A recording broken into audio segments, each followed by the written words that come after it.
ईर्ष्या कैसे होती है? दूसरे की प्रगति को देखकर जो अपने भीतर जलन होती है ना, उसको ईर्ष्या।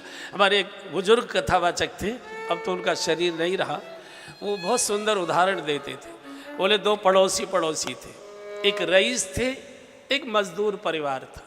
तो जो मजदूर परिवार की महिला थी वो इनके घर चौका बर्तन करे आए, बुहारी झाड़ू लगाया है, कपड़े आदि धोया है, सेवा करे आए, और वहाँ से जो भोजन जलपान बचता था वो अपने घर लाके बच्चों को खिला दे। तो बच्चों का पालन हो रहा था, वो वहाँ नौकरी चाकरी करती थी। धीरे धीरे क्या हुआ कि इसके मजदूर के बच्चे अच्छे पढ़ गए, अच्छे अफसर हो गए, और ये जो रईस थे, साहबजादे थे, इनके बच्चे पढ़ नहीं पाए, ठाट बाट में कौन पढ़ेगा, सब बिगड़ गए। अंत में ये स्थिति हुई कि ये गरीब होने लगी, और वो जो मजदूर के बच्चे थे उन्होंने बढ़िया पुराना मकान तोड़वा कर नया बंगला बनवा दिया, बढ़िया गाड़ियाँ 2-3 खड़ी कर दी, बाहर आके कपड़े भी बदल गए उस बुढ़िया के। अब तक कोटा की ऐसी बढ़िया खड़खड़ कलफ लगी हुई धोती पहनती है, ऐसे आनंद में रहने लगी।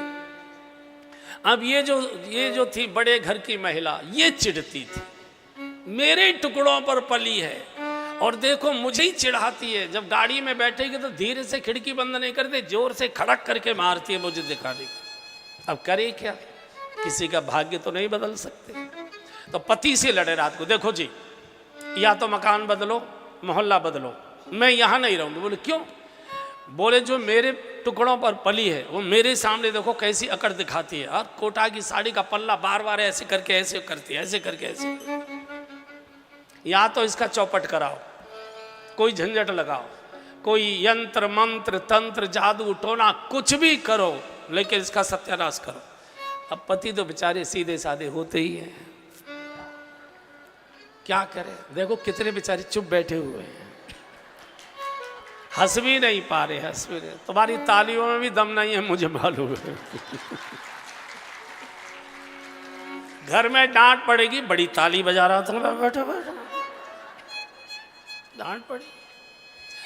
बोले कुछ भी कर, अरे बोले देवी सबके अपने अपने प्रारब्ध है। बोले नहीं, कोई भी किसी साधु बाबा के पास जाओ, यंत्र मंत्र देखो जाके। चला बेचारा जंगल में गया तो एक स्वामी जी से कहा कि स्वामी जी कोई देवता जल्दी प्रसन्न हो सकता है क्या? बोले हाँ हाँ, शंकर भगवान है, भोलेनाथ है, सभी देवताओं को तो भोग वोग सब चाहिए, इन्हें तो ये तो केवल धतूरे से राजी हो जाते, पानी चढ़ाने से प्रसन्न हो जाते।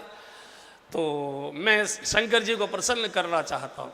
बोले ये मंत्र ले, ओम नमः शिवाय करके 108 बेलपत्र चढ़ा, शंकर जी प्रसन्न हो जाएंगे। तो इसने बताया तो था कि 1 महीने का, 2 दिन चढ़ाया, शंकर जी प्रकट हो गए।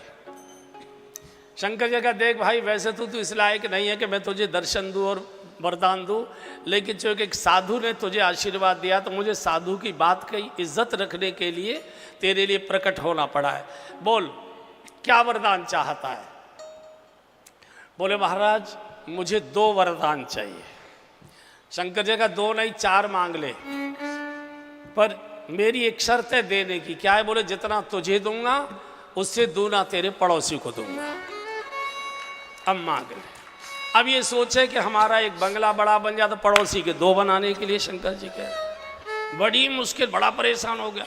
लौटे आया, सोचा पत्नी मेरी पढ़ी लिखी, दोनों स्कूल की पढ़ी हुई है, होशियार है। तो आ गया, ए मुन्नू की मम्मी, हाँ क्या हुआ? कुछ बात बनी? अरे बात तो बनी, शंकर जी तो प्रकट हुआ। फिर क्या मांगा आपने? अरे मांगू क्या? शंकर जी ने कहा कि जितना तुझे दूंगा उससे दूने तेरे पड़ोसी को दूंगा। तो मैं तो हिम्मत ही नहीं, अरे कह देते बंगला बना दो, बोले पड़ोसी के तो 2 आ जाते। अब बड़ी मुश्किल, फिर फटकार के भेजा, चलो ठीक से आना।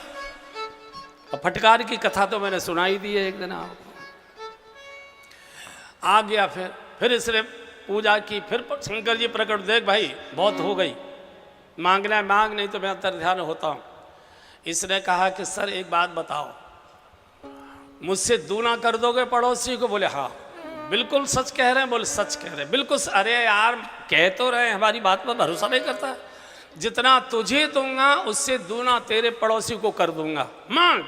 इसने कहा ऐसा करो सर, फिर तो मेरी एक आंख फोड़ दो, होगी सो देखी जाएगी।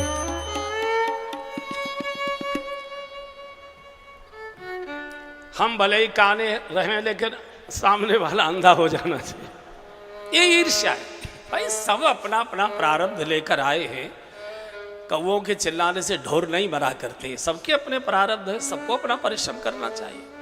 ताई मार मारुत सुत बीरा, बारिद पार गयो मत धीरा। और ईर्ष्या पेट में रहती है। ईर्ष्यालु व्यक्ति का चेहरा बहुत चिकना होता है, बड़ी मीठी उसकी वाणी होती है, लेकिन भीतर भीतर भट्टी बहुत गहरी भभकती है।